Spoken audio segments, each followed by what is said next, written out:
más allá de estos ámbitos específicos, ¿no es cierto? Más allá del ámbito de la asesoría, de la representación de intereses en juicio, uno podría pensar que lo que está más allá del fenómeno concreto de las prestaciones o de los servicios que puede dar un abogado en distintas dimensiones, uno puede considerar que los abogados, las abogadas, la profesión legal representa un recurso social. Esta es subyace a esto mi hipótesis. Es un recurso social que tiene que ver con que el derecho es el único orden normativo racionalizado en la sociedad. Los otros órdenes normativos, el orden ético en alguna medida en general, pero cuando uno dice qué orden está institucionalizado, bueno, el orden jurídico, y el operador de ese orden jurídico, el recurso que da la racionalidad o que trata de dar la racionalidad a ese orden es justamente la clase profesional que llamamos de abogado, que luego se manifestará, ¿no es cierto?, en destrezas o habilidades específicas en estos ámbitos, pero yo creo que el aporte que hacemos en su conjunto como profesión legal a la sociedad tiene que ver con eso. Y en ese sentido, uno podría decir que el contexto actual del ejercicio de la profesión nos enfrenta por lo menos a dos datos. Muy probablemente me voy a quedar corto, pero yo diría por lo menos a dos datos. Por una parte, la diversificación ya no en términos solo de la especialidad que puede representar para el ejercicio de la profesión, sino la mayor complejidad de la sociedad. A medida que la sociedad avanza, va desarrollando ciertos niveles de complejidad agregado, ¿no es cierto? Hay un sociólogo de la década de los 60, 70, Niklas Luhmann, que construye toda su teoría en torno a este tema, ¿no es cierto? El tema de cómo las sociedades se van haciendo más complejas y tienen que generar algún sistema para manejar esa complejidad. Y yo creo que ese es un tema importante. Y un segundo tema es el tema del manejo de la información. ¿Qué información tenemos nosotros los abogados en el ejercicio de la profesión legal y qué información en general está disponible para cualquier persona hoy día? Ese es un dato no menor, porque el aumento de las ofertas de información en general y de la información en sí misma, la información disponible, la información que llega a nosotros, obviamente que contribuye a aumentar y dar cuenta de la complejidad que mencionaba. ¿Y qué tiene que ver con esto? ¿Qué tiene que ver esto con la profesión legal? Bueno, en un sentido algo distinto de lo que se ha expresado aquí. Este podio tiene una bandeja que avanza hacia uno a medida que uno expone, entonces le hace señales en las rodillas. Eso es eso, no es ninguna otra cosa. Decía, ¿qué importancia tiene esto? Bueno, yo creo que en contra de lo que se ha dicho, sin perjuicio de la utilidad subyacente, el ejercicio de la profesión legal podría alcanzar quizás un pic de especialización o de requisitos o de necesidades de especialización en los próximos años, pero cuando uno ve los avances de la tecnología y particularmente lo que puede lograr la inteligencia artificial, uno se da cuenta que el contenido bruto de la información, el contenido bruto necesario para una especialidad o para mantenerse al día en una determinada área, hoy día va a requerir una destreza menor en términos de la obtención de la información. Sin embargo, va a requerir muchísima más capacidad para construir el sentido sobre la base de esa información.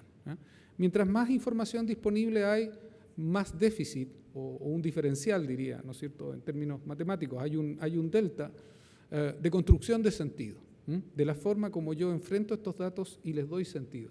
Yo creo que eso debiese ser una nota distintiva en el ejercicio de la profesión legal a futuro. Y lo digo esto ¿por qué? Cuando nosotros hacemos los procesos de selección de abogados y abogadas para el curso de formación de la Academia Judicial, una nota que suele aparecer es que pueden haber personas que tengan bastantes buenas calificaciones en la universidad o en sus procesos de selección respecto de los temas específicos de derecho, ¿no es cierto?, de alguna disposición o alguna fuente en particular.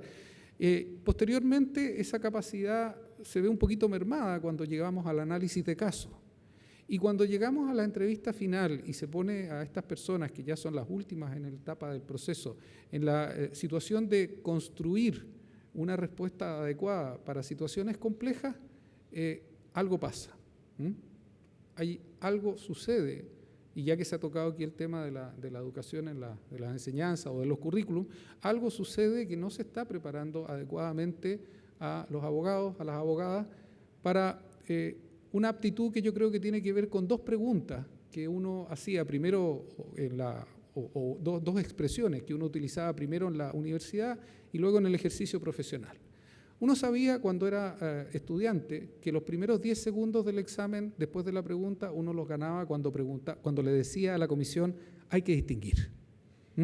Lo peor que podía pasar es que la comisión le dijera, no señor, no hay que distinguir, pero uno de todas maneras había ganado 10 segundos. Y después, cuando uno empieza a ejercer la profesión y le traen un caso, uno empieza a aprender que hay una respuesta casi estándar, porque en el fondo, incluso si a primera vista no aparece un dato complejo, puede aparecer después, y uno le dice, mire, déjeme estudiar el tema. Esas dos características tienen, creo yo, que ver con aplicar criterio, por eso hay que distinguir, y el construir sentido más allá de la respuesta fácil e inmediata. Por lo tanto, yo creo que la idea de recuperar para la profesión legal el énfasis en la construcción de sentido es muy importante. A más información, mayor déficit de la construcción de sentido, y yo creo que la información va a estar disponible y lo que vamos a tener que hacer en la profesión legal es contribuir a la construcción de sentido. Y esto, asociado a un segundo punto, se ha tocado aquí mucho la ética, yo creo, en un sentido específico de lo que pueden implicar los malos comportamientos o las malas prácticas en el ejercicio de la abogacía, la forma como una persona puede ser eventualmente sancionada por cómo se relaciona con su cliente. Yo creo que hay otra dimensión de la ética que debiese resaltarse en el ejercicio de la profesión.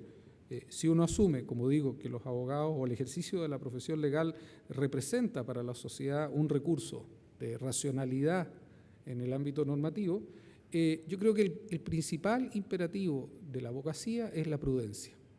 La prudencia entendida de varias formas, pero fundamentalmente el incorporar los distintos criterios que son relevantes en un caso, y cuando digo los distintos criterios, no solo el examen puntual específico del aspecto jurídico concernido de un caso.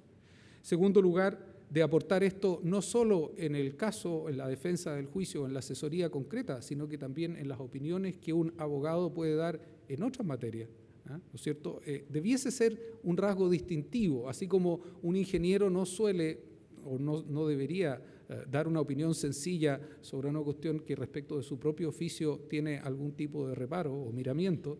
Pienso que la profesión legal tiene o puede realizar un aporte en términos de emitir juicios fundados sobre cualquier materia y, por supuesto, sobre materias del derecho. Hoy día no son pocos los casos de doctrinas legales, opiniones jurídicas o sentencias en que uno las lee y uno dice, mire, un alumno en un estadio relativamente básico de argumentación jurídica le pondría aquí NS, non sequitur.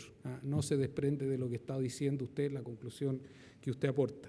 Ese es el segundo aspecto.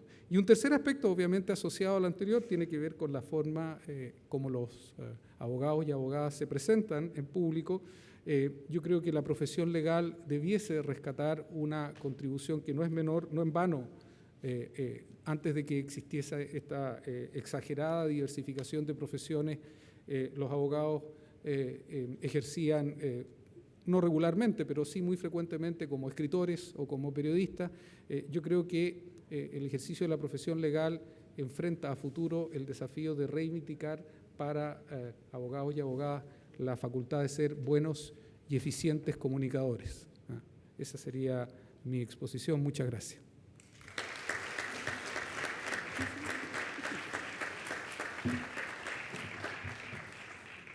Agradecemos las visiones institucionales de cada uno de nuestros panelistas.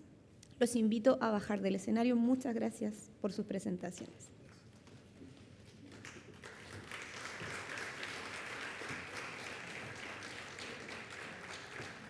A continuación, los invitamos a un intermedio de 20 minutos en el hall de la facultad, donde podemos compartir un café. Los dejo cordialmente invitados a volver luego al aula magna en estos 20 minutos, ya que tendremos una conversación con 3 profesionales del área, donde mostrarán diferentes perspectivas y realidades del ejercicio de la profesión.